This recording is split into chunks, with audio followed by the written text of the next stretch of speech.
Hello बच्चों, this is video number 3 on Hungarian method. इससे पहले की जो दो वीडियोस हैं वो हंगेरियन मेथड के ऊपर ही हैं।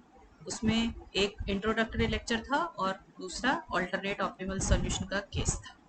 अब तक हम 3 क्वेश्चंस कर चुके हैं हंगेरियन मेथड पे। All are on balanced assignment problem. ठीक है, अब इस वाली वीडियो में हम सीखेंगे कि अनबैलेंस्ड असाइनमेंट प्रॉब्लम हम कैसे सॉल्व करते हैं। ठीक है बच्चों, तो देखिए अनबैलेंस्ड असाइनमेंट प्रॉब्लम सॉल्व करना सीखेंगे हम। उसकी वीडियो है। तो जैसे हमने ट्रांसपोर्टेशन प्रॉब्लम में, अगर ट्रांसपोर्टेशन प्रॉब्लम अनबैलेंस थी तो डमी रो और डमी कॉलम डाला था, ऐसे ही काम हम यहाँ पे करेंगे। ठीक है, कि अगर हमारी अनबैलेंस्ड असाइनमेंट प्रॉब्लम है तो हम देखेंगे कि हमें डमी रो डालनी है या डमी कॉलम डालना है। तो पहले तो ये देखें कि अनबैलेंस्ड असाइनमेंट प्रॉब्लम होती क्या है। देखो, अगर number of rows not equal to number of columns आ जाए आपके पास, ठीक है, तो आपको पता है कि हमारी प्रॉब्लम अनबैलेंस्ड हो जाती है और हंगेरियन मेथड तब तक नहीं लगा सकते जब तक कि प्रॉब्लम बैलेंस्ड नहीं होता। ठीक है बच्चों, ये वीडियो भी independent of the previous 2 videos होगी। ये भी आपको पूरी समझ आएगी। मैं इसमें हर चीज़ दोबारा से सारी अच्छे से समझाऊंगी आपको। ठीक है, बट एडवाइस यही है मेरी कि सारी वीडियोस को देखिए टिल दी एंड, ताकि अच्छी साउंड प्रिपरेशन हो आपकी। ठीक है, एक क्वेश्चन से कभी भी सब्जेक्ट समझ नहीं आता, कोई टॉपिक, तो एक टॉपिक के कुछ क्वेश्चंस करेंगे तभी अच्छे से क्लैरिटी आती है, प्रैक्टिस होती है। तो देखिए, अगर मेरी प्रॉब्लम अनबैलेंस्ड है तो उसको सॉल्व करने के लिए मुझे या तो डमी रो डालनी पड़ेगी या डमी कॉलम डालना पड़ेगा। अगर मेरी रोज कम रह जाए, number of rose less than number of columns हो, तो रोज डाल देना। और अगर number of columns less than number of रोज हो तो नंबर ऑफ कॉलम्स, जितने कॉलम कम हो उतने कॉलम डाल देना। जैसे हमने ट्रांसपोर्टेशन प्रॉब्लम में किया था कि जो भी डमी रो और डमी कॉलम डलता है उसमें हम जीरो कॉस्ट असाइन कर देते हैं। ठीक है, तो वही काम हम यहाँ पे करेंगे कि हम जो भी हमारा डमी रो या डमी कॉलम लगेगा उसके अंदर हम कॉस्ट कितनी असाइन कर देंगे, जीरो। फिर हमारी प्रॉब्लम बैलेंस हो जाएगी और हम एज यूजुअल अपना हंगेरियन मेथड उसके ऊपर लगा देंगे। ठीक है बच्चों, देखो जरा क्वेश्चन देखिए मेरा क्या है। A company has 4 machines on which to do 3 jobs। ठीक है, हमारी 4 मशीनें हैं जिनके ऊपर हमें 3 काम करवाने हैं। अब देखो, 4 मशीनें होती और 4 काम होते तो प्रॉब्लम बैलेंस हो जाती, बट एक काम हमारे पास कम है तो प्रॉब्लम अनबैलेंस्ड है। Each job can be assign to one and only one machine. अब 3 जॉब्स हैं, वो एक एक मशीन पर ही लगाए जा सकते हैं। ये तो आपको पता ही था, 1 to 1 assignment. The cost of each job on the machine is given below in the following table. हमारा काम है डिटरमाइन द ऑप्टिमल असाइनमेंट। ठीक है, हमें बताना है कि किस तरीके से हम किस मशीन पर कौन सा काम करवाएं। तो ये आपको टेबल मिली हुई है बेटा। देखो यहाँ पे जॉब्स लिखी है 1 2 3, मशीन के नाम लिख दिए ABCD, और ये आपको कॉस्ट वैल्यूज दे दी कि अगर मैं जॉब वन जहाँ मेरी पेंसिल है, देखो जॉब 1 मशीन ए पे करवाऊंगी तो मेरे 18 रुपए खर्च होंगे। जॉब 1 अगर मशीन बी पे कराई जाएगी तो मेरे 24 रुपए खर्च होंगे। जॉब 1 अगर मशीन सी पे कराएंगे तो 28 रुपए खर्च होंगे। तो इस तरीके से ये सारी मुझे कॉस्ट वैल्यूज गिवन है और मेरा काम क्या है, मुझे ये बताना है कि कौन सी जॉब किस मशीन से करवाई जाए कि मेरे कम से कम पैसे खर्च हो और मेरी सारे काम भी कंप्लीट हो जाए, मेरी सारी जॉब्स जो हैं कंप्लीट हो जाए। ठीक है, अब यहाँ देखो हमें समझ आ रही है बात कि 4 मशीनें और 3 काम है और एक एक से एक काम करवाना है, तो कोई एक मशीन होगी जो मेरी खाली रह जाएगी जिसपे कोई काम नहीं होगा। ठीक है ना, बट मेरी तो हंगेरियन मेथड की जो बेसिक कंडीशन है वो यही है कि पहले सबको एक एक काम देना है, सारा काम बंटना चाहिए। तो ये प्रॉब्लम तो अनबैलेंस्ड है, तो मुझे पहले इसको बैलेंस करना पड़ेगा।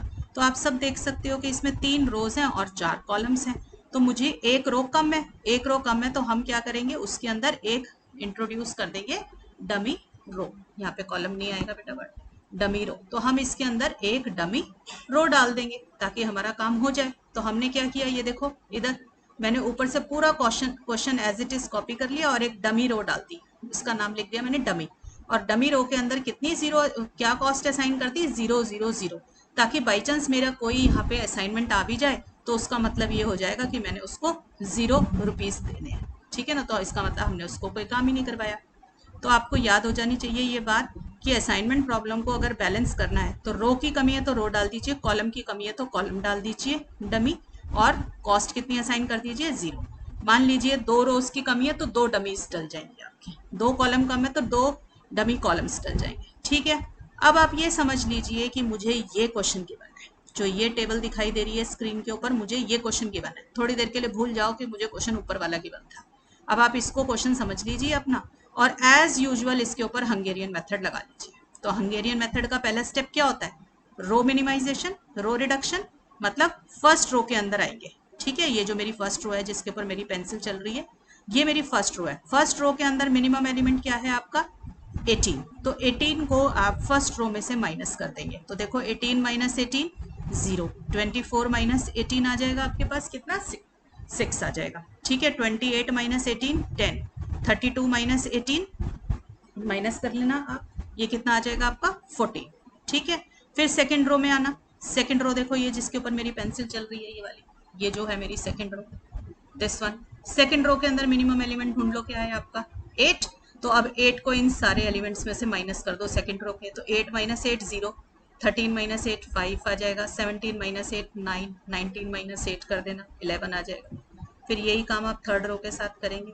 ये वाली थर्ड रो के अंदर मिनिमम क्या है? 10। तो थर्ड रो में से आप 10 माइनस कर देंगे। फिर फोर्थ रो में तो मिनिमम 0 ही है, तो माइनस करके यही रह जाएगा। ठीक है बच्चों, तो देखो मेरी जो टेबल बन जाएगी रिड्यूस, वो मैं यहाँ लिख देती हूँ। माइनस करने के बाद जो मेरा आएगा, that is I am writing here. Okay, तो 0 6 10 14 0 5 9 11, ये मैंने हर रो का स्मॉलेस्ट एलिमेंट ले लिया, उसमें से सारे रो के एलिमेंट माइनस कर दिए, तो मेरे पास ये आ गया। ठीक है बच्चों, अब रो रिडक्शन होने के बाद मुझे क्या करनी है? कॉलम रिडक्शन करनी है। अब हर कॉलम का स्मॉलेस्ट एलिमेंट ढूंढो और उसी कॉलम में से माइनस कर दो। तो देखिए फर्स्ट कॉलम पे आ जाइए। फर्स्ट कॉलम के अंदर मेरे पास मिनिमम क्या है? 0। तो जब मैं फर्स्ट कॉलम में से माइनस करूंगी तो मेरे पास क्या रह जाएगा? यही रह जाएगा, क्योंकि 0 माइनस करने पे तो कोई फर्क नहीं पड़ता। सेकेंड कॉलम में आ जाइए। सेकेंड कॉलम में मेरा 6 5 5 0, इसमें मिनिमम क्या है? 0। तो जब मैं माइनस करूंगी तो यही रह जाएगा। ठीक है, तो थर्ड कॉलम में आएंगे। थर्ड कॉलम में मिनिमम एलिमेंट क्या है? 0। तो जब 0 माइनस करूंगी हर एलिमेंट में से थर्ड कॉलम के, तो यही आ जाएगा वापस।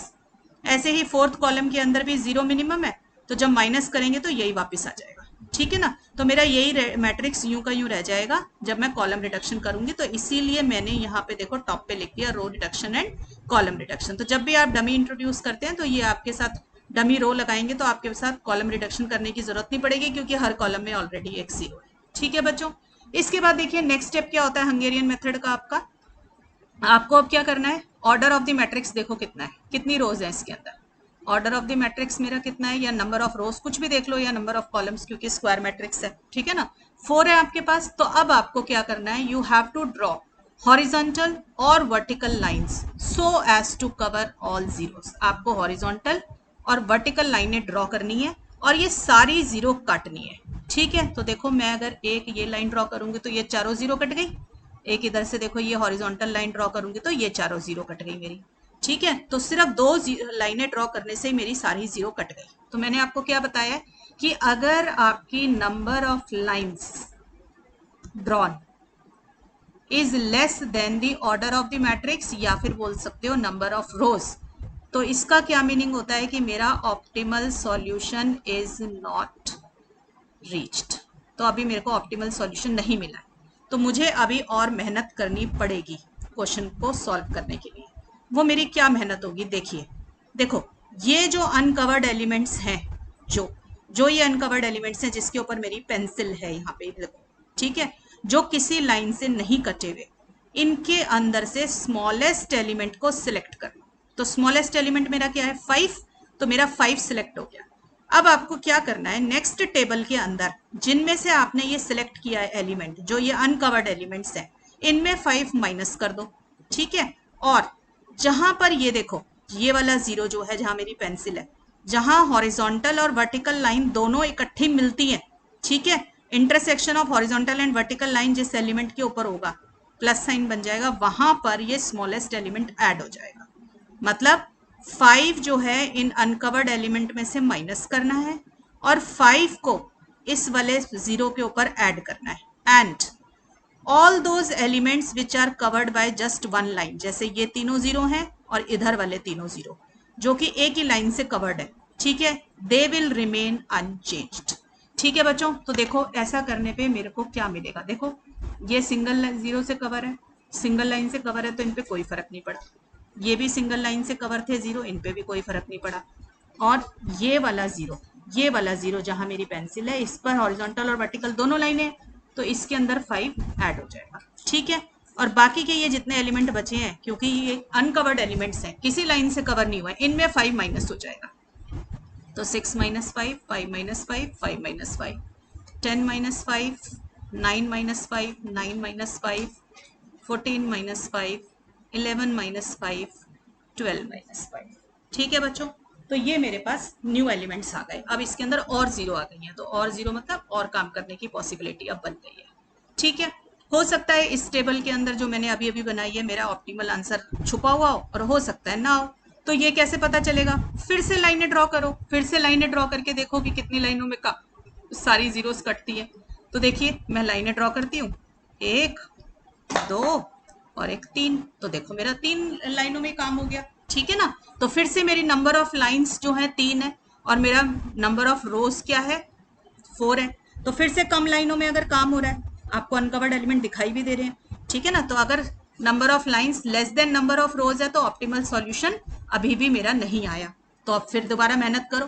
क्या मेहनत करेंगे अब हम? ये देखो, फिर से अनकवर्ड एलिमेंट्स जो है आपके पास, ठीक है, जो ये अनकवर्ड एलिमेंट्स है, इनमें से स्मॉलेस्ट एलिमेंट चूज कर लीजिए। स्मॉलेस्ट एलिमेंट क्या है मेरे पास? 4, तो मेरा 4 सिलेक्ट हो गया। ठीक है, इस 4 का मैं क्या करूँ? देखो, जहां पर प्लस साइन बना हुआ है, जैसे ये वाला जीरो जहां मेरी पेंसिल है, ये जीरो जहां पे हॉरिजॉन्टल और वर्टिकल लाइन दोनों आ रही है, और एक ये 5 देखो जहां पर हॉरिजॉन्टल और वर्टिकल दोनों लाइनें मिल रही हैं, जहां मेरी पेंसिल है। यही 2 पॉइंट ऐसे हैं जहां हॉरिजॉन्टल और वर्टिकल लाइन दोनों आ रही है। तो जहां प्लस का साइन बन रहा है वहां पे प्लस कर दीजिए 4। तो यहाँ पर नेक्स्ट टेबल में मैं 5 + 4 कर दूंगी 9, और यहाँ 0 + 4 कर दूंगी मैं 4। ठीक है, और बाकी के ये जितने भी एलिमेंट है, देखो इधर जो एक लाइन से कवर है 1 0 0, इधर देखो 0 0 0 जहां मेरी पेंसिल है, ये दोनों और ये वाले दोनों जीरो जो सिंगल लाइन से कवर है, they will remain unchanged. And जो ये अनकवर्ड एलिमेंट्स हैं 5 9 4 6 4 7, इनके अंदर से 4 माइनस हो जाएगा। ठीक है, जिनमें से एलिमेंट स्मॉलेस्ट एलिमेंट सेलेक्ट करते हैं उनमें से माइनस कर दो, जहां प्लस साइन बन रहा है वहां पे ऐड कर दो, ऑल अदर रिमेन्स अनचेंज्ड। ठीक है, तो देखिए यहाँ पे करते हैं 5 - 4 1, 9 - 4 4 - 4 4 - 4 6 - 4 7 - 4, यहाँ पे कोई आपके पास नहीं था। अब इधर देखिए ये वाला जीरो जहां मेरी पेंसिल है, इस पे 4 ऐड हो जाएंगे। ठीक है, और ये वाला 5 देखिए, ये वाला 5 जहां मेरी पेंसिल है यहाँ पे ऐड हो जाएंगे। बाकी के सारे एलिमेंट रिमेन्स अनचेंज्ड। ठीक है बच्चों, तो ये मेरी टेबल बन गई। अब हो सकता है इसमें आंसर आ गया, अब पता नहीं मुझे आंसर इसमें आया है कि नहीं आया, तो मुझे कैसे पता चलेगा मेरा आंसर आ गया कि नहीं आ गया? फिर दोबारा से लाइनें ड्रॉ करके देखो इसमें। देखो, अब अगर इसमें आप लाइनें ड्रॉ करोगे तो कैसे लाइनें ड्रॉ होंगी? देखो इधर, अब इसके अंदर फिर से लाइनें ड्रॉ करके देखी तो देखो, मैंने इसको लिया 3 0 कट गई, इसको लिया 3 0 कट गई, इसको लिया 2 कट जाती हैं, और इसको भी लेने के लिए चाहे मैं हॉरिजॉन्टल ड्रॉ करूं चाहे वर्टिकल, तो आप देख रहे हो कि 4 लाइनें ड्रॉ करने से ही मेरे अब सारी जीरोस कट रही हैं। आप सिर्फ हॉरिजॉन्टल या वर्टिकल लाइंस ड्रॉ कर सकते हैं, और कोई तरीका नहीं है काटने का। ठीक है, तो अब की बार मेरी number of lines equal to order of the matrix या फिर नंबर ऑफ रोज आ गया, तो इसका मतलब optimal solution has been reached. अब अगर ऑप्टिमल सॉल्यूशन आ गया तो मुझे ऑप्टिमल सॉल्यूशन अब इसमें ढूंढना है। तो मैं कैसे ढूंढूंगी? आप टेबल को दोबारा कॉपी कर लेना। ठीक है बच्चों, इस टेबल को, यही वाली टेबल, ये जो टेबल है दिस वन, इसको दोबारा से कॉपी कर लो नीचे। ठीक है, मैं इसी में कर देती हूँ, यहीं पर लाइनें रब करके। ओहो सॉरी, मेरा तो सारा मिटा दिया मैंने, कोई बात नहीं, मैं दोबारा लिख देती हूँ। ठीक है, तो मेरी यहाँ पे क्या थी वैल्यू? 0 0 0, आप दोबारा लिख लेना। ठीक है, 1 0 0 4 1 0 0 0 5 2 3 0, यही था ना मेरे पास? हाँ ठीक है, तो ये था ना, सॉरी बेटा, ये देखो यहाँ पे देखिए। ठीक है, अब इसके अंदर हम जॉब असाइनमेंट करेंगे, आप दोबारा ड्रॉ करना बच्चों। ठीक है, तो अब इसके अंदर जॉब असाइनमेंट करेंगे, तो जॉब असाइनमेंट देखिए कैसे होगी मेरी। अब आप फर्स्ट रो में आएंगे, देखिए फर्स्ट रो में आ जाइए। अगर आपको सिंगल जीरो मिल रहा है तो आप उसके ऊपर ब्लॉक बना लो। तो मेरी फर्स्ट रो के अंदर सिंगल जीरो मिल गया मुझे, ये वाला जहां पे मेरी पेंसिल है, तो इसके ऊपर हम बना देंगे ब्लॉक, ठीक है। और इस वाले जीरो के रो में और कॉलम में दोनों में देख लो कोई जीरो है तो काट दीजिए। देखिए इसके कॉलम में देखा, इस वाले जीरो के कॉलम में देखा तो मुझे 2 जीरो मिले, मैंने दोनों काट दिए, ठीक है। और इस वाले इसके रो में भी देख लीजिए, अगर कोई है तो, सिंगल जीरो है तो मिलेगा नहीं कोई भी, अगर हो तो काट देना चाहिए, ठीक है। अब सेकंड रो में आ जाइए। सेकंड रो में मेरे पास सिंगल जीरो ढूंढिए, सिंगल जीरो तो नहीं है, 2 जीरो है, तो मुझे काम नहीं करना, आगे बढ़ जाइए। थर्ड रो में आ जाइए। थर्ड रो में सिंगल जीरो है, नहीं है मेरे पास, थर्ड रो में भी 2 जीरो है, तो फिर कुछ काम नहीं करना, आप आगे बढ़ जाइए। फोर्थ रो में आए, फोर्थ रो में भी मेरे पास 2 जीरो है, कोई सिंगल जीरो नहीं मिला, तो भी आंसर नहीं है, छोड़ दीजिए, आगे आ जाइए। अब फर्स्ट कॉलम में आइए। फर्स्ट कॉलम में सारे जीरो या तो कट गए या ब्लॉक हो गए, ठीक है ना, तो आगे आ जाइए। हम आए सेकंड कॉलम के अंदर। सेकंड कॉलम में मेरे पास 2 जीरो थे, तो हमने फिर कुछ काम नहीं किया। सी में आए हम, सी वाले रो कॉलम में आए तो 3 जीरो मिले, फिर से कोई काम नहीं किया। फिर हम डी वाले कॉलम में आ गए। डी वाले कॉलम में हमें सिंगल जीरो मिल गया। सिंगल जीरो मिल गया ना, तो इस पे ब्लॉक बनाओ, ठीक है। और इस जिस जीरो के ऊपर ब्लॉक बनाया है, इसकी रो में और इसके कॉलम में दोनों में देख लो कोई जीरो दिखे तो काट दो। तो देखो आप ये देख रहे हो, ये वाला जीरो जहां मेरी पेंसिल है, ये इसी के उसमें है ना, ठीक है, तो इसको काट दिया, ठीक है। अब आप क्या करोगे, दोबारा से आएंगे हम अभी, क्योंकि सारी जीरो मेरी ना तो कटी है ना ब्लॉक हुई है, तो मैं अभी आगे नेक्स्ट मूव नहीं कर सकती। मुझे पता है कि मेरा आंसर इसी टेबल में भी है, तो मुझे ढूंढना है। तो आप तब तक आगे मूव नहीं करते हैं जब तक आपको इसके अंदर सारे जीरो या तो ब्लॉक ना हो जाए या क्रॉस ना हो जाए। तो मैं क्या करूंगी, फर्स्ट रो पे दोबारा से आए, फर्स्ट रो में फिर से कोई सिंगल जीरो नहीं मिला। सेकेंड रो में अब 2 हैं, थर्ड रो में भी 2 हैं, कॉलम वाइज भी मेरे को 2 मिल रहे हैं। तो it is a case of alternate optimal solution. अब एक काम को करने के एक से ज्यादा तरीके हैं, तो कैसे करेंगे, देखो सेकेंड रो के अंदर आए, मेरे को 2 जीरो दिखाई दे रहे हैं, ठीक है। आपकी मर्जी है, दोनों में से किसी को भी आर्बिट्ररी असाइनमेंट दे दो, ठीक है। मैंने दे दी इसको, ठीक है, किसी बच्चे ने दूसरे वाले जीरो को दे दी तो वो भी चलेगा। अगर आपने इसको आर्बिट्ररी असाइनमेंट दी है, तो इस वाले जीरो के रो में जितने जीरोज हैं, जैसे एक ये जीरो है, इसको काट दीजिए। और इसी जीरो के कॉलम में, मतलब इसके ऊपर नीचे और आगे पीछे देख लो कितनी जीरोज है। ये भी एक जीरो है जहां पे मेरी पेंसिल है, तो इसको भी काट दो, ठीक है। अब एक बार आर्बिट्ररी असाइनमेंट दे दी, अब फिर से सिंगल जीरो ढूंढेंगे। देखो अब थर्ड रो के अंदर आए तो एक ही सिंगल जीरो बचा है मेरे पास, तो मैंने इसके ऊपर ब्लॉक बना दिया। अब आप देखिए इस टेबल के अंदर या तो सारे जीरो ब्लॉक हो गए या सारे जीरो कट गए, एंड मेरा हर रो के अंदर एक एक ब्लॉक आ गया, ठीक है। हर रो में एक एक ब्लॉक आना चाहिए आपके पास, एक से ज्यादा नहीं आने चाहिए। एक से ज्यादा ब्लॉक आ गए हर रो में तो आपने क्वेश्चन गलत कर दिया, ठीक है। अगर किसी रो में ब्लॉक नहीं आया तो भी क्वेश्चन गलत है आपका, ठीक है। तो हर रो में एक एक ब्लॉक आ गया, तो आप समझ लीजिए आपका आंसर आ चुका है ऑप्टिमल, और आपका क्वेश्चन ठीक है, ठीक है। तो अब इससे मुझे क्या समझ में आया कि मेरा क्या कैसे काम करवाऊंगी मैं, तो ये देखिए यहाँ पर जॉब 1 के सामने ब्लॉक बनाए ए पर, तो मैं 1 को दूंगी ए, जॉब 1 में ए मशीन पे कराऊंगी। 2 के सामने बनाए बी, तो सेकंड जॉब में बी से करवा लूंगी, सेकंड मशीन के ऊपर बी मशीन पे। थर्ड वाली जॉब में करवाऊंगी सी से, तो थर्ड वाली मशीन मेरी चली गई, थर्ड वाला काम मैं सी मशीन पे करा लूंगी। अब देखो डमी किसको असाइन हुआ है, डी को, इसका मतलब मेरी डी वाली जो मशीन है, the machine will remain idle, उस पर कोई काम नहीं होगा, ठीक है। The machine will remain idle, क्योंकि वो किसको असाइन हुई है, डमी को, डमी मतलब जो एग्जिस्ट नहीं करता, तो डी मशीन पे मेरा कोई काम नहीं होगा, ठीक है। इस काम को करने में मेरे कितने पैसे खर्च हो गए, देखो कॉस्ट कैसे निकालेंगे। ये जो वैल्यूज आपके पास आई हैं, ये जो सर्कल्स आए हैं, इनको ओरिजिनल मैट्रिक्स में मार्क कर लो। देखो ये देखिए ओरिजिनल मैट्रिक्स, देखो जहां मैंने डमी डाल दी थी, क्योंकि मैंने डमी वाले क्वेश्चन को सॉल्व किया ना, ये वाला जो मेरा, और ये वाला जो है मेरा, ठीक है, इसके अंदर डाल दीजिए आप ओरिजिनल मैट्रिक्स में वैल्यूज, ठीक है। तो देखो मेरा एक यहाँ पे ब्लॉक आया था, एक यहाँ आया है, एक यहाँ आया है, और एक यहाँ आया है। तो आपके पास कितनी कॉस्ट आ गई, 18, 13, 19 और 0, ठीक है। तो देखिए मैं इसको नीचे लिख देती हूँ वैल्यूज को, 18, 13, 19 एंड 0। कॉस्ट हमेशा ओरिजिनल मैट्रिक्स से मिलेगी। तो 18 इसकी कॉस्ट है, 13 इसकी कॉस्ट है और 19 इसकी है, और वो तो डमी के पास चला गया था, उसको लिखने की जरूरत नहीं है। इन सब का टोटल करोगे तो कितना आया 50। इसका मतलब मिनिमम पैसे जो खर्च होंगे आपके इस काम को करने के वो 50 रुपए खर्च होंगे। और उस काम को करने का तरीका क्या है, ये कि फर्स्ट टास्क करवाइए मशीन ए से, सेकंड टास्क कराओ मशीन बी से, थर्ड टास्क कराओ मशीन सी से। ठीक है बच्चों। और दूसरी बात कि हमें ये पता चला था इस क्वेश्चन में आर्बिट्ररी असाइनमेंट हमने यहाँ पर दी थी, देखो यहाँ पे दी थी ना आर्बिट्ररी असाइनमेंट। कोई बच्चा अगर यहाँ दे देता तो भी उसका आंसर आएगा 50, बस काम करने का तरीका अलग हो जाएगा।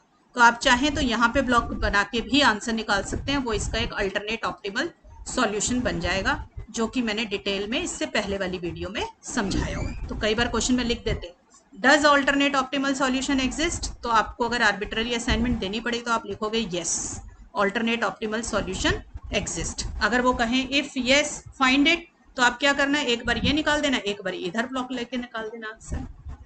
ठीक है बच्चों। तो ये हो गया आपका अनबैलेंस्ड असाइनमेंट प्रॉब्लम, जब आपको डमी रो इंट्रोड्यूस करने की जरूरत पड़ी। चलो एक क्वेश्चन और करते हैं जिसमें हमें डमी कॉलम इंट्रोड्यूस करने की जरूरत पड़ेगी। ठीक है, देखिए अब क्वेश्चन है minimize cost in the assignment problem given to us. ठीक है, तो देखो अब आपको मीनिंग सब बच्चों को समझ आ चुका है। मेरे पास PQRST ये रिसोर्सेज हैं, और ABCD ये मेरी जॉब्स हैं जो मुझे इनसे करानी है, और ये मेरी कॉस्ट वैल्यूज गिवन है। ठीक है, आप देख सकते हो कि मेरे पास 1 2 3 4 5 PQRST 5 नंबर ऑफ रोज 5 है, पर नंबर ऑफ कॉलम्स मेरे पास 4 है। ठीक है, तो नंबर ऑफ रोज अगर नंबर ऑफ कॉलम्स के बराबर नहीं है तो प्रॉब्लम मेरी अनबैलेंस्ड है। अब किस चीज की कमी है, देखो एक कॉलम की कमी है ना, अगर कॉलम की कमी है तो एक डमी कॉलम डाल दीजिए, रो की कमी हो तो डमी रो डाल दीजिए, जितने कम है उतने डाल दीजिए। तो मेरे पास एक कॉलम कम है तो मैं एक कॉलम इसमें एक्स्ट्रा डाल दूंगी। तो देखो मैंने ऊपर वाला क्वेश्चन ही, ये वाला क्वेश्चन ही दोबारा से कॉपी कर लिया, और साथ में ये वाला देखो जहां मेरी पेंसिल है मैंने ई कॉलम बना दिया एक, जिसका नाम मैंने रख दिया डमी। ठीक है, और आपको पता है डमी रो हो या डमी कॉलम हो, हम हमेशा कॉस्ट को 0 असाइन करते हैं। क्यों करते हैं, ताकि बाई चांस इसके ऊपर कोई आएगा ही हमारे पास एक ब्लॉक आएगा, तो जो ब्लॉक आएगा उसके अंदर कॉस्ट जो होगी 0 होगी, तो हम उससे कभी काम करवाएंगे। ठीक है ना, आ गई बात समझ में। तो ये मेरी अब बैलेंस्ड असाइनमेंट प्रॉब्लम बन गई है। ठीक है, बस अनबैलेंस्ड को सॉल्व करने का तरीका यही है कि डमी रो या डमी कॉलम डाल दीजिए, और फिर क्वेश्चन के ऊपर एज यूजुअल अपनी हंगेरियन मेथड लगा दीजिए। ठीक है बच्चों, तो ये मेरा क्वेश्चन बन गया। अब आप भूल जाओ थोड़ी देर के लिए कि क्वेश्चन आपको ऊपर वाला गिवन है। ठीक है, अब क्या करेंगे, सेम वही काम करना है। पहले रो रिडक्शन, मतलब फर्स्ट रो के ऊपर आएंगे। देखो ये फर्स्ट रो, ठीक है, इस फर्स्ट रो में मिनिमम क्या है, मेरे पास 0 है, तो जब भी माइनस करूंगी तो यही रह जाएगा, हर एक एलिमेंट में से माइनस करूंगी। 9 - 0 9, 14 - 0 14, 19 - 0 19, 15 - 0 15, तो यही मेरे पास वापस आ जाएगा। ऐसे ही देखो सेकेंड रो, थर्ड रो जो है आपकी QRST, सारों की रो में जो लास्ट का एलिमेंट है वो 0 है, मतलब स्मॉलेस्ट एलिमेंट हमेशा 0 मिलेगा। ठीक है ना, तो माइनस होके यही रह जाएगा। तो आपकी रो रिडक्शन की टेबल जो रहेगी वो यही रह जाएगी, क्योंकि जब भी आप माइनस करोगे, 0 माइनस करोगे तो कोई फर्क नहीं पड़ेगा। हाँ, अब हमें कॉलम रिडक्शन करनी है। कॉलम रिडक्शन में मेरा फर्क पड़ जाएगा। क्यों फर्क पड़ जाएगा, देखो फर्स्ट कॉलम में आ जाओ। फर्स्ट कॉलम के अंदर मिनिमम एलिमेंट ढूंढो, क्या है 7 है, तो 7 को फर्स्ट कॉलम में से माइनस कर दीजिए, तो क्या आएगा देखो 9 - 7 2, 7 - 7 0, 9 - 7 2, 10 - 7 3, 10 - 7 3। तो मैं नेक्स्ट टेबल में ये सारी वैल्यूज लिख देती हूँ। ठीक है, तो देखो मैंने लिखा 9 - 7 3, 9 - 7 2, सॉरी 9 - 7 2, 7 - 7 2 0 2, एक सेकेंड बच्चों, 3 और 3। ठीक है, तो ये मेरा फर्स्ट कॉलम का आ गया। अब सेकंड कॉलम देखो, सेकंड कॉलम के अंदर मिनिमम एलिमेंट क्या है, देखो ये वाला जो कॉलम है मेरा दिस वन, इसमें मिनिमम एलिमेंट देखो क्या है आपका 14 17 18 12 और 15, 12 है, तो 12 माइनस कर दीजिए हर एलिमेंट में से, तो 14 - 12 आपके पास आ जाएगा 2, 17 - 12 5, 18 - 12 6 आ जाएगा, 12 - 12 0, और ये आ जाएगा 3। राइट, तो इसी तरीके से बेटा हर एक कॉलम का स्मॉलेस्ट एलिमेंट निकालते जाओ और उसमें से माइनस करते जाओ, तो आपका ये बन जाएगा कॉलम रिडक्शन का का स्टेप। तो मैं लिख देती हूँ माइनस करके मेरे को क्या आ रहा है। सब बच्चों को समझ आ चुका होगा अब तक। हर कॉलम का स्मॉलेस्ट एलिमेंट लेते जाइए और उसी में से माइनस करते जाइए। ठीक है बच्चों, तो ये मेरे पास ये आ गया। ठीक है, अब हम यहाँ आ गए, ये हमारे स्टेप है। अब हमें देखना है कि ये मेरा ऑप्टिमल सॉल्यूशन टेबल देगी या नहीं देगी। तो इसके लिए फिर वही तरीका है, लाइनें ड्रॉ करो। ठीक है, minimum number of lines draw करनी है। जितनी लाइनों से काम हो रहा है मिनिमम उतने से ही करना है। ठीक है, minimum number of lines draw कीजिए so as to cut all zeros. देखो, एक तो ये तो सभी ड्रॉ करेंगे क्योंकि पांचों जीरो कट गई हैं आपकी इससे। ठीक है, बाकी देखो जरा, ये मेरी 2 जीरो काटती है हॉरिजॉन्टल लाइन, तो एक इसको बना देती हूँ। ठीक है, अब तो सिंगल सिंगल जीरो है बाकी दोनों, तो आपकी मर्जी है, चाहे हॉरिजॉन्टली काट लो और चाहे आप वर्टिकली काट लो। किसी बच्चे ने हॉरिजॉन्टली काटा तो भी ठीक, किसी ने वर्टिकली काटा तो भी ठीक है। ठीक है, आंसर फाइनल सबका बराबर निकलेगा। तो देखो मैंने कितनी लाइनें ड्रॉ करी है, 4 लाइनें। तो अगर number of lines less than order of the matrix, या फिर आप बोल सकते हो नंबर ऑफ रोज, क्योंकि स्क्वायर मैट्रिक्स है। ठीक है, तो 5 मेरी नंबर ऑफ रोज थी और नंबर ऑफ लाइनें ड्रॉ हुई 4। इसका मतलब मेरा ऑप्टिमल आंसर अभी नहीं आया। Optimal solution is not obtained in this table. तो मुझे मेहनत करनी पड़ेगी अब निकालने के लिए। क्या मेहनत करूं मैं? इधर देखिए, ये जो अनकवर्ड एलिमेंट्स हैं जो किसी लाइन से नहीं कटे, 2 6 3 3 3 3 3 1, इन सब में से सबसे छोटा एलिमेंट चुन लो। तो सबसे छोटा एलिमेंट क्या है? 1। नेक्स्ट टेबल में ये जो अनकवर्ड एलिमेंट है इनमें से 1 माइनस कर दीजिए। और ये देखो, जहां पर आपका हॉरिजॉन्टल और वर्टिकल दोनों लाइनें मिल रही हैं, जैसे ये वाला जीरो जहां मेरी पेंसिल है, ये वाला जीरो जहां मेरी पेंसिल है, एंड दिस जीरो जहां मेरी पेंसिल है, इन पर 1 को ऐड कर दीजिए। And all the elements which are covered by just 1 line, ये जो एलिमेंट है जहां मेरी पेंसिल है, which are covered by just 1 line, ठीक है, ये कटे हुए एलिमेंट्स जो है ये अनचेंज्ड रह जाएंगे, ये वाला जीरो। ठीक है, इन सारे को एक रिफ्लेक्ट करते हैं नेक्स्ट टेबल में। देखो 2 2 1 0, अब इस वाले जीरो पे 1 ऐड हो जाएगा। ठीक है, 0 5 2 4 और जीरो के नीचे आ गया 1। अब यहाँ पे 1 माइनस होगा अनकवर्ड में से आर वाली रो में। ठीक है ना, क्योंकि ये किसी से नहीं कटे हुए। ठीक है, अब ये जीरो एज इट इज रह जाएगा। 3 0 0 4, और इस वाली जीरो पे देखो बच्चों, ये जहां मेरी पेंसिल है यहाँ पे हॉरिजॉन्टल और वर्टिकल दोनों लाइनें बन रही हैं, तो यहाँ पे 1 ऐड हो जाएगा। ठीक है, और नीचे लास्ट वाली रो देखो, इसमें माइनस होगा क्योंकि आपके ये अनकवर्ड एलिमेंट है। ठीक है, ऐसा करने से ना जीरो ज्यादा हो जाते हैं, जीरो ज्यादा हो जाएंगे तो मेरे पास काम करने का तरीका और ज्यादा हो जाएगा। ठीक है बच्चों, अब मुझे नहीं पता कि मेरा इस वाली टेबल में आंसर अवेलेबल है कि नहीं है, तो फिर से क्या करें, फिर से लाइनें ड्रॉ करते हैं। जब तक हमारी नंबर ऑफ लाइन्स जो है 5 नहीं हो जाएंगी तब तक हमें ये काम करना है। तो देखिए अब कैसे लाइनें ड्रॉ करी होंगी आप लोगों ने। देखो, एक लाइन, ठीक है, ये इससे 2 जीरो कट गई थी मेरी, इससे करेंगी 2, इससे 2 कट रही हैं। ठीक है, अब ये सिंगल जीरो बचा है, हमारी मर्जी है हॉरिजॉन्टल ड्रॉ करना है हॉरिजॉन्टल कर लो, सिंगल जीरो को काटने के लिए तो कुछ भी किया जा सकता है। ठीक है, तो मैंने ऐसे कर लिया। अब देखो फिर से 1 2 3 4, फिर से 4 लाइनों में काम हो गया मेरा। तो मेरा ऑर्डर है मैट्रिक्स का 5 और मेरा फिर से 4 लाइनों में काम हो गया। तो फिर से मेरा ऑप्टिमल सॉल्यूशन अभी नहीं आया, तो फिर दोबारा वही काम करेंगे। जो मेरे अनकवर्ड एलिमेंट्स हैं ये 2 2 1 1 5 2 2 2 और 2, जो ये अनकवर्ड एलिमेंट है इनमें से चूज द स्मॉलेस्ट वन। तो फिर से 1 स्मॉलेस्ट है मेरा, 1 सिलेक्ट हो गया। ठीक है बच्चों, अब क्या करोगे नेक्स्ट टेबल में, ये जो अनकवर्ड एलिमेंट्स हैं मेरे जिनमें से आपने 1 को सिलेक्ट किया, इनमें माइनस करोगे। और यहाँ देखो 4 पर 1 पर और इस वाले 4 पर और इस वाले 1 के ऊपर जहां मैंने पेंसिल रखी है, ये 1 4 4 और 1, इनमें आप 1 को ऐड कर देंगे। क्यों किया ऐड? क्योंकि यहाँ पर हॉरिजॉन्टल और वर्टिकल लाइन दोनों मिल रही थी। All other elements will remain unchanged, जो कि सिंगल लाइन से कवर है, जैसे ये 3 0 0 2 5 और ये 0। ठीक है, ये वाला 0, ये वाला 2, ये 0, this 0, they will remain unchanged. ठीक है, तो इनको नेक्स्ट टेबल में रिफ्लेक्ट करते हैं। देखो पहले में हो जाएगा फर्स्ट रो में 1 1 0 0 1, ठीक है ना, 11001। ठीक है, मैं लिख देती हूँ बच्चों। ये अब क्या आ रहा है, मैंने आपको बता दिया है कि कैसे निकाला है आपने। और आपने अगर इससे पहले के सारे वीडियोस देखे हैं, सारे क्वेश्चन मेरे साथ सॉल्व किए हैं, तो सब बच्चों को आ गया होगा अब तक सब्जेक्ट्स टॉपिक ये समझ में। ठीक है, सो मेरे ये एलिमेंट्स आ गए।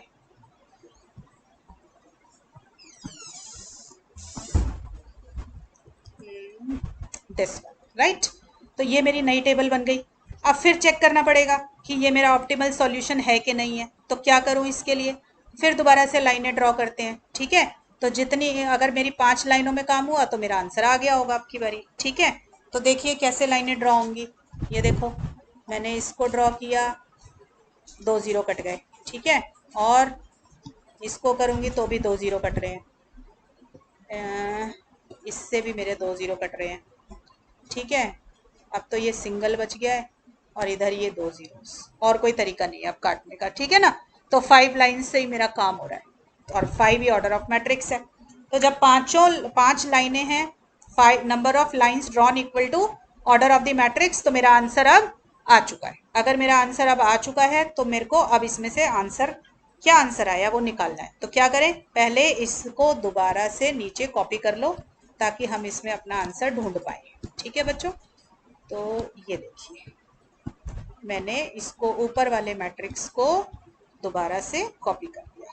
ठीक है, 30052001111। ठीक है, मैंने कॉपी कर लिया। अब इसके अंदर मैं क्या करूंगी, देखिए जल्दी से देखेंगे सब बच्चे। अब फिर से सिंगल जीरो ढूंढेंगे। देखो पी पे आ जाओ, पी वाली रो पे आए, फर्स्ट रो में। फर्स्ट रो में मुझे 2 जीरो दिखाई दे रहे हैं। ठीक है ना, मेरी पेंसिल देखो 2 जीरो दिख रहे हैं, तो कोई काम नहीं करना। सेकंड रो के अंदर आ जाइए। सेकंड रो के अंदर देखो मुझे सिंगल जीरो मिल गया है। मिल गया है तो सिंगल जीरो के ऊपर ब्लॉक बना दो और इसके कॉरेस्पॉन्डिंग नीचे देख लो, इसके कॉलम में कोई जीरो है तो उसको काट दीजिए। तो मेरे पास ये जीरो थी, मैंने इसको काट दिया। ठीक है, अब मैं आर वाली रो के अंदर आ गई, थर्ड रो में। थर्ड रो में फिर से सिंगल जीरो ढूंढिए। देखो देखो, मेरे को सिंगल जीरो फिर से मिल गई जहां मेरी पेंसिल है। सिंगल जीरो मिल जाए तो बहुत अच्छी बात है, काम कर दो, इसके ऊपर ब्लॉक बना दो और फिर इसके ऊपर नीचे देखो कहीं पर जीरो दिख रहा है तो उसको काट दीजिए। तो हमने काट दिया। ठीक है, अब एस के पास आए हम। एस वाली रो में हमें 2 जीरो मिल रहे थे तो हम कोई काम नहीं करेंगे। फिर हम टी वाली रो में आएंगे। टी वाली रो के अंदर हमारे को सिंगल जीरो मिल रहा है। जब टी वाली रो में हमें सिंगल जीरो मिल रहा है तो हम इस पे ब्लॉक बनाएंगे और इसके कॉलम में देखेंगे कोई जीरो है तो काट दो। तो हमें मिल रही है जीरो, तो हमने इसको काट दिया। ठीक है, अब आ जाइए फर्स्ट कॉलम के ऊपर। फर्स्ट कॉलम में मेरे पास अब कोई जीरो नहीं बचा क्योंकि या तो ब्लॉक हो गया या क्रॉस हो गया। सेकंड वाले कॉलम में आ गए हम। सेकंड कॉलम में देखिए सिंगल जीरो है क्या आपके पास? हाँ जी है, ये रहा हमारे पास सिंगल जीरो मिल गया, तो इसके ऊपर मैंने ब्लॉक बना दिया। ठीक है, अब देखिए इसको कॉलम में ब्लॉक बनाया तो इसकी रो में देखो, इसकी रो में कोई जीरो है? यस, हमारे पास है एक रो, हम इसको अब काट देंगे।